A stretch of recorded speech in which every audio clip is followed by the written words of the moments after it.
John from Ripewave Audio and back with our series on the flagship AV receivers from Onkyo, the TXRZ70, Pioneer Elite VSX-LX805, and the Integra DRX-8.4.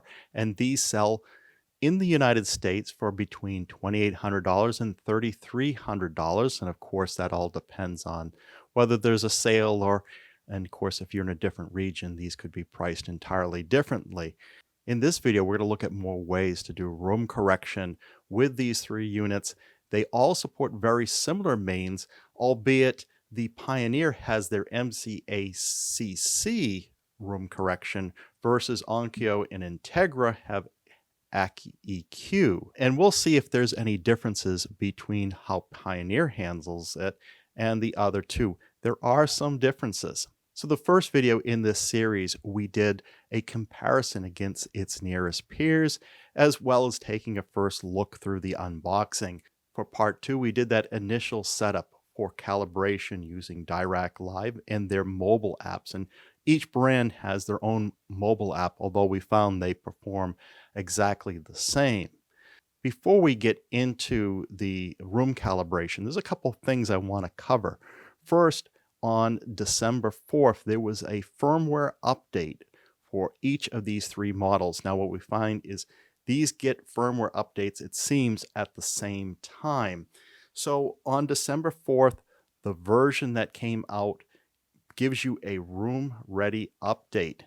This updates it from a room-tested status to a room-ready status.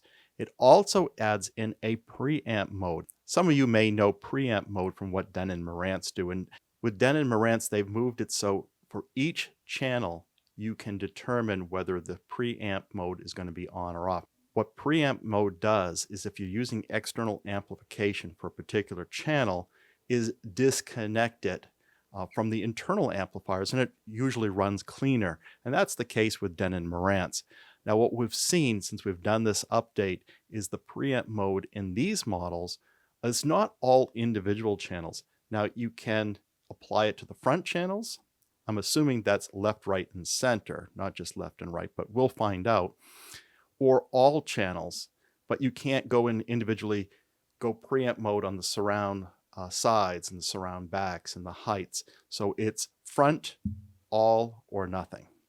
The release notes also talk about the updates from the previous release from September, which added in the Aural 3D functions and a few other things to give you HDMI 2.1a support, Dolby Atmos music playback capability from Amazon Music HD. For Integra and Onkyo, it added in the Clips optimized modes for a few more models of Clip speakers. You don't get that on the Pioneer. Raising the upper limits for the Dirac delay time from 20 milliseconds to 50 milliseconds, and addressed a few defects. What I'm not able to do through the Onkyo, Pioneer, and Integra websites is see prior releases and what the release notes were for each of those. I would have liked to have pulled up a whole list of fixes since these were first released. We did have somebody write in and said there's an advanced menu page that's not described in the manual. And this is when you use the CI user. So you go to the same IP address and you type in the username CI user, password CI user. Of course, you could change the password if you want, but it doesn't force you to change the password as with the admin login that's described in the manual. We did find a web page that's still active from 11 Trading Company that distributes these brands in the United States, and they still talk about this earlier release that came out this year that provided this new web functionality, this web setup interface, which is what we were really hoping to see. So when we bring this up now, if we go into the IP addresses and then you go and put CI user instead of admin with CI user as the password, it gathers this data from each of these units, and it takes a few seconds, maybe 15 seconds, to fully gather the configuration, and then presents various items that is a lot easier to navigate in some cases than the menu pages. What I don't like about a lot of on-screen displays is how slow they are to react and how disruptive they can be. For example, if we go into the on-screen display by hitting the button on the remote. Not only does it take a few seconds before that pops onto the screen, but it cuts out the sound. And when you go in through the web page, it doesn't disrupt the sound. So we can continue to listen and view whatever program's coming through. And we can make our configuration settings on the fly a lot quicker than the on-screen display. So if you have a laptop or a tablet handy, that's probably the best way to do this, or you can do it from a mobile phone, I suppose. I did it from a laptop. And it gives you access to all these things. On the upper right, there's an extra menu. When you click on that, you can print the configuration, but you can also back up configurations to a file and restore from a file. And that's going to store it on the device that you're connecting from. So your laptop, your mobile device, your tablet. And then you can upload a configuration file from that same thing. I thought it was going to be a USB onto the actual receiver, but no, it's going to the laptop or the other device that you're using. You can also store one configuration locally on each receiver. So that store configuration to the DRX or whatever model you've got, and recall it from that. So you can more easily restore a configuration, but it only goes back one. We're going to make use of this to store the configurations after we do the calibration with each type, and then we can switch back and forth. Where we're testing these things out, we want to be able to go from AccuEQ calibration to a Dirac and then back to AccuEQ to do our comparisons. More about that later, but by being able to store these off to a configuration file, we can go back to those original settings. Of course, a Dirac we may have to load back from using the Dirac app. Of course, more about that later. This is the advanced web setup pages. We're glad to see this is actually here, but we don't understand why it wasn't documented by any of the three brands here. I'm now going to walk you through the proprietary room calibration. So for Integra and Onkyo, it's AccuEQ, and for Pioneer, it's MCAAC Pro. Now, when you go into the setup menu by hitting the button on your remote for configuration, the Onkyo and the Integra take you to a menu page, 8 menus for Integra, 7 menu pages for Onkyo.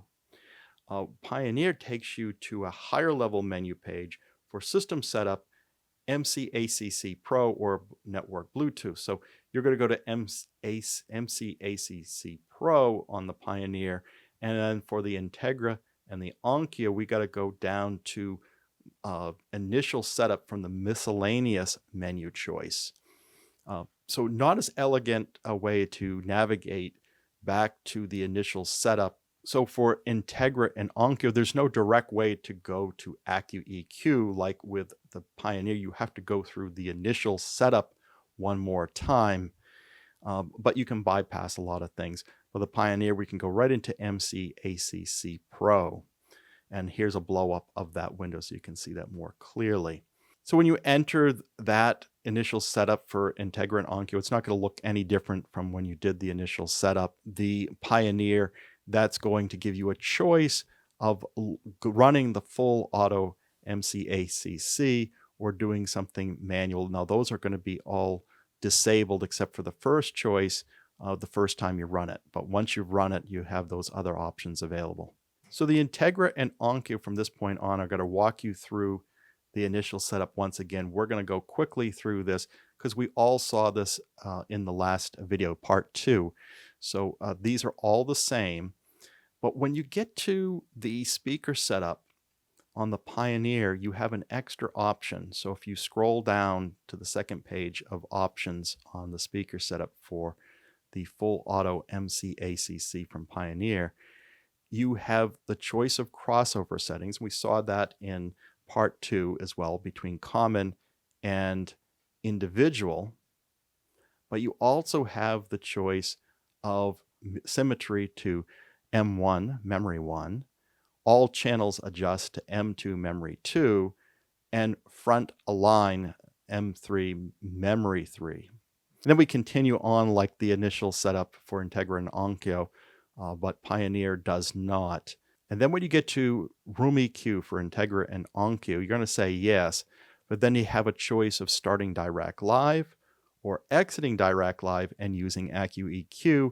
And here we're going to go and do that exit Dirac Live, use AccuEQ, hit enter, and then we're going to start and we say yes. And at this point, the Pioneer, the Integra and Onkyo screens kind of match again. And this is where they ask you to plug in the setup mic. Although the picture is a little different on Pioneer, it's asking the same thing. You plug in that microphone and it begins the process. It's going to check the subwoofer levels. Once you can hear your subwoofer, you can hit next. Then it goes through some measurements. It's asking you to place that microphone in the center listening position. And it's going to run through different steps. So the Integra and Onkyo does an 8-step process. The Pioneer goes through a 10-step process. They all start by measuring ambient noise. Step 2 goes so quickly, I'm not quite sure what it is. Step 3, going to begin the measuring process. If there's any errors detected, it will let you know. Once you resolve those, it will move on. It will do its measurements. It's going to check the channel level in step 5. It's going to check the subwoofer distance in step 6. And then step 7, it will do standing wave measurements. And then step 8 does AccuEQ measurements for Integra and Onkyo. But Pioneer starts to deviate. Here they're doing a reverb measurement. This reverb part takes quite a while. And step 9 for Pioneer is an AccuEQ Pro, whatever that means. And then step 10 for MCAAC is a group delay measurement. So those last steps aren't available on AccuEQ. And then we hit next, and then next again. And then here is where we can measure a second position. Now, if you remember with the mobile app, we had up to 3 measurement positions on the mobile app. On the mobile app, we could do up to 9 measurement positions. On AccuEQ, we can do up to 9 measurement positions for the calculation of standing waves. So we did 3 just like we did on the mobile app. And so we positioned this on either side of the main listening position. So we've got the second area. And once that was completed, it asked you to move the microphone to the third position. And it measured that. It gives you an opportunity to do more, up to 9. But we stopped here and we said finish, calculate. And once that's done, had you unplug the microphone. This is all run entirely from the receivers. So once you've done this, it's already stored and ready to go in the receivers. There's one screen on the Integra I didn't see on the other 2, which is at the end. It just gives you an extra thank you for purchasing finish screen. And then when you're done, we went back and looked to see if it displays anything different on the calculation. So going to the web setup screens, into equalizer settings, we noticed that Integra and Onkyo were all flat. We didn't see any of the presets configured. But on the Pioneer, we did. And we ran this a couple times because we thought we might have done something wrong, but I don't know why there isn't any equalizer settings on the Integra and Onkyo. But we do have it on the Pioneer Elite version. And then for standing waves, again, it seemed like Integra and Onkyo really didn't do much it's not displaying what's really been done. But on the Pioneer version, we're seeing different Q values. So interesting there. On the crossovers, it seems like when you run these proprietary modes, it sets everything to 80 Hertz, which is the THX standard. Now on the Pioneer, it doesn't say THX, but it just sets everything to 80 Hertz. I do notice that while Pioneer does not support THX, it seems to do a lot of the same things that THX requires. So that is the AccuEQ and MCAAC configuration. So at this point, we went and saved these configurations off so we could go back to them if we ever needed to. And then we went forward with a full Dirac Live using a PC or a MacBook to do the calibration. Now, this approach to use the full version of Dirac 3 from a computer is not documented on Integra, Pioneer, or Onkyo literature, whether it's the website or documentation, but it does work. So what you do to get this going, if these screens are taken from the computer.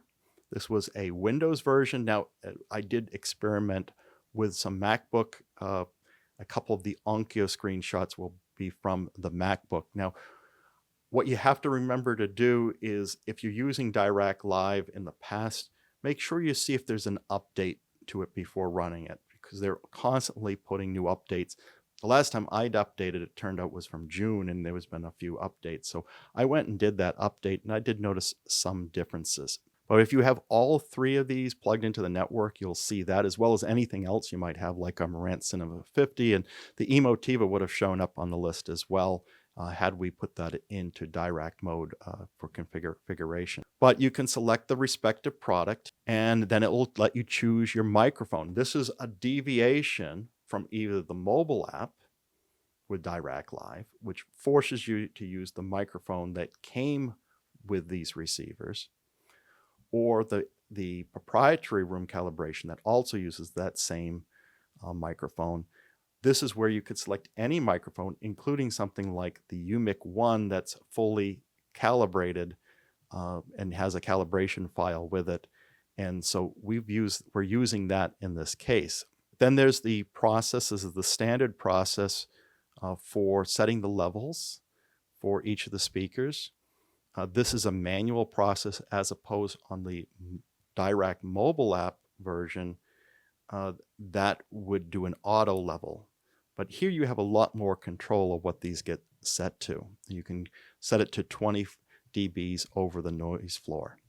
Now, depending on the brand of receiver or processor, I've noticed that the speaker order is a little different. They get the list of speakers and the order of the speakers from the model. So Dirac is not always keeping those in a consistent order. So just be careful there if you're using this for other systems. So we went through this for all the channels on our 7.2.4 system. And then you have a choice of focused imaging, where it's going to do 13 measurements, wide imaging, where it's going to do 17 measurements, or a tightly focused imaging with 9 measurements. And that's what we did to be more closely aligned with the others. And I find that since I'm just listening myself on these comparisons, the tighter ones are just as good. When you're ready to measure, it goes through each of your speakers for each measurement location. Once those are done, you see the graph for each of the measurements, and you should see check boxes for each measurement. That means it measured it successfully. Now, here's where I had a problem. If you can see on the bottom right for Onkyo, there's frowny faces, or in some cases, after I did the upgrade, I got an explanation point. For some reason, the Mac version always said that there was some sort of warning when I did a measurement. When I went back to the Windows version, the same rev of Dirac, just check boxes. I was doing exactly the same thing. So I just left that in there so you could see what a Mac version is doing. And you'll also notice the color scheme on the newest Mac version is black background versus white background. So once all the measurements are done, we can proceed to doing a filter. I just did the default filter, but you can raise and lower different parts of the audio spectrum as you desire. Now, the Onkyo chart here is also showing the phase correction. For some reason, when I grabbed this. They didn't have the phase correction for Integra and Pioneer, but those ultimately came in as well.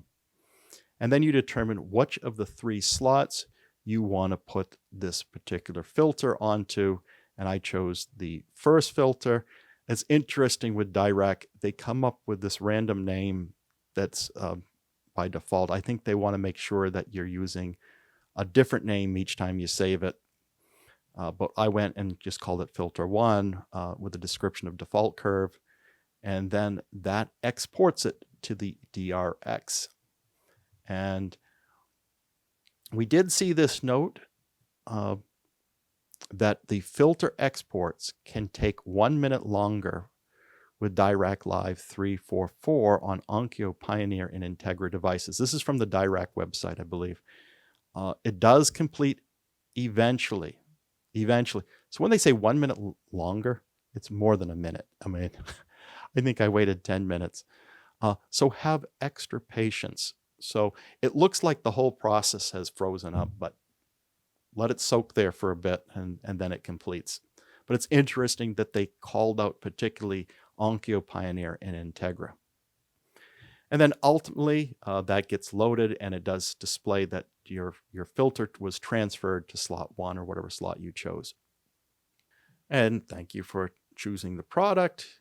You hit next. And then when you go into the web setup, you can see that if you go to crossovers, you'll see if it's turned off, if Dirac is turned off, what the values will be. And then when you go to a slot 1 or whatever slot you put this onto, you can see that Dirac has set different crossovers. So for front, surround, center, surround back, height 1, it's set to 70 Hertz, height 2, that's set to 90 Hertz, and LFE was 120 Hertz. Of course, it would be different depending on how your room characteristics were, but this is what Dirac set it to. And if you go to distance for slot 1, and you know you're looking at a Dirac distance setting because it won't be in feet or meters, but in milliseconds. And that will tell you that you're in Dirac mode. So they do have these distances that were set, the time delay in this case, on this. Now here's a note. If you want to now switch back to some other configuration, whether you did it with the mobile device, MCAAC, AccuEQ, whatever the case was, if you want to go back to one of those other configurations, it's not as simple as just going to the configuration file and reloading it. I found the only way it really worked well is to go back to factory defaults on all of these. So basically clearing all the memory, then loading the configuration file which you saved for those other calibrations. We're going to have more on our sound comparisons going forward, but what I found was these all sound just about the same. And this is no surprise. You know, even with those extra modes built into the Pioneer, I didn't really pick out a difference as of right now. What was the other interesting aspect was comparing the proprietary room calibration to Dirac Live. They both sound good. You know, the MCAAC, the AccuEQ, people don't talk about that much in a favorable way, but I don't think it does a bad job. And I said this before when we looked at the TXRZ50, the model below the Onkyo that we have here. The built-in calibrations don't sound bad. The proprietary system that they have isn't that bad. If you want something a little more simplistic and easier to run, then you could consider doing that. I would say where Dirac Live has the advantage is it gives you more control. You can do more with setting the filters. There's a lot more visibility of what Dirac is actually done versus the proprietary. And I definitely prefer doing the full Dirac app over doing it through the mobile app as we ran through in part 2. For all the default settings may produce very similar results, although I felt the proprietary one was a little more lively with a little more bass. That's something that I could get to the similar or better results with Dirac had I tweaked more that filter curve and everything before exporting. The Dirac gives you a lot more control, but takes a little more care and knowledge if you want to go beyond the defaults, whereas the built-in proprietary calibration doesn't give you all those options. So what are your thoughts? What calibration type would you prefer to use? The mobile app with Dirac Live, the proprietary systems, MCAAC, AccuEQ, or a full Dirac Live? What we didn't cover here is the Dirac base control functions, and we didn't want to pay for the extra money. It was $350 for a single sub, $500 for a multi-sub, and because these units eventually go back, that would be just money I would lose. If you have knowledge on how much higher the multi-sub or the single sub base control adds to these room calibrations, that feedback would be useful to this community. If you enjoyed this video, please like and subscribe. And if you want to take your involvement to the next level, we have our Patreon channel at www.patreon.com/Ripewave. You can always do a one-time donation by hitting that thanks button. And if you want to be notified when the next video is posted, you can hit that bell notification. Until then, keep evolving your audio experience.